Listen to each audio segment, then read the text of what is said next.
The D, man. Yeah, shout out my nigga from D's Media, you feel me? Yo, it's your boy D's Media back again with another video. Like, comment, subscribe to the channel on the road to 100K. Today we're going to talk about police reports just come out, man, and say that man Vaughn caught an innocent B of a female in 2018. Let's jump straight into it. This document that came out has all the names blurred out, and which I would assume for safety reasons and also to cover up they CI or they informant. You never know if this informant is still working with law enforcement, still helping them, but he pretty much put Vaughn on the scene of some bang outs, but for certainly, they say that they got word that Vaughn was responsible for taking this innocent woman's life in 2018. Now, the one thing that I will say is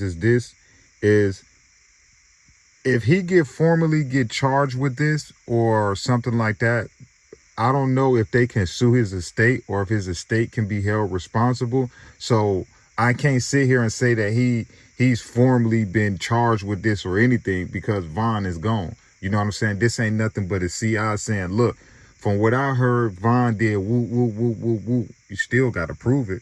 You know what I'm saying? But this goes to show you that y'all make it seem like a lot of these dudes is out here catching hats and spanking ops, and a lot of times it be innocent people that's under their belt. A lot of times it be, oh yeah, we caught dude on this address. All right, we're gonna pull up and we're gonna do this. By the time you get there, it's innocent people out there, it's women, it's kids.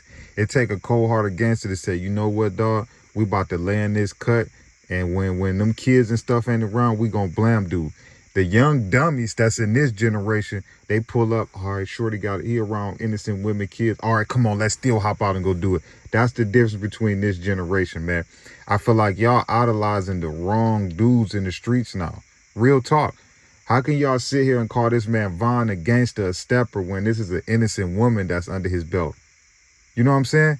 Do you know how many innocent people lose their life in bang outs, all this dumb, goofy stuff that these shorties is doing? You know how many innocent people lose their life? So I'd be upset and disappointed that we live in an era to where the snakiness, the griminess, the backdoor wave is idolized. I'm telling you, dog, y'all respect the dude that's doing stuff to his old friends and backdoor and robbing people, then y'all respect the person that's really doing for the block. Y'all done made these type of characters in life cool. I see it every day. Somebody robbing somebody, taking their kid, taking their jewelry, run right to the internet celebrating them. Cause he's a thief and he'll crash out and rob somebody, or he took a watch from his homie when he was asleep. Y'all glorifying that? When it's a dude across town putting his block on his shoulders, you know what I'm saying? Teaching his shorties the right way, getting to the money, staying out the way. You know what I'm saying? Y'all idolize the wrong stuff in 2025. And I feel like that plays a part into what these shorties want to be. These shorties see us idolizing Q50, Vaughn, Lil Jeff, all of that. So what make you think that they would want to be the president of the United States? They gonna want to be the next Q50, Jeff and Vaughn. But I'm telling y'all, man, hey, listen, man, slow down, man. Go get your education, man. Stay out the way. But like I say, man, Vaughn haven't been charged with this. This is just a report from a informant that was working with law enforcement. Like I say, all of the names is blurred out, which I would understand why, because we don't never know if that CI is still working or if that CI is still on payroll. But for sure, this CI put Vaughn on a couple scenes, and when I say confirmed and admitted that Vaughn took an innocent woman's life in 2018. And like I said, if you go back and do your homework in 2018, Vaughn would have been a full-fledged gang member at that time. You know what I'm saying? I think that would have been before he started taking rap serious and everything. So y'all want to say this man walking around with all these hats? All right, then throw that innocent woman up under there too. You know what I'm saying? Love y'all. Appreciate y'all. Peace, positivity, network growth. Let's save these kids. It ain't never too late. We tore down these communities. Let's build them back up. I love y'all. Appreciate y'all so much.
the D, man. Yeah, shout out my nigga from D's Media, you feel me?